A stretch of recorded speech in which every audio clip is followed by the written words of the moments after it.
Okay, let's take a look how the Ironman 4x4 dual battery kit using the DC to DC battery charger with the 80 amp start boost works. Haven't started the 100 series in a few days.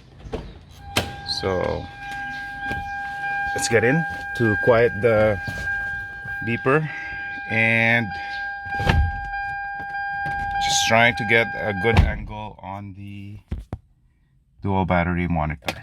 So here it goes. There you go. So now it's running on start boost.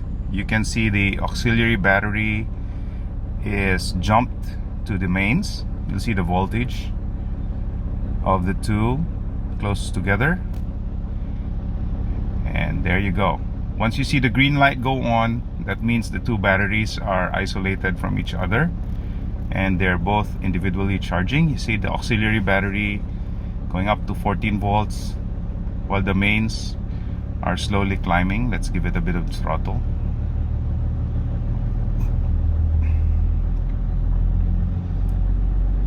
There. So now with the green light on, the start boost is off and they're both charging individually.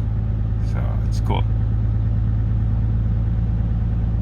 There. So auxiliary maintains 14 volts while the mains are slowly going up, getting full charged. So that's it. I'll try to do a restart. We'll see what happens.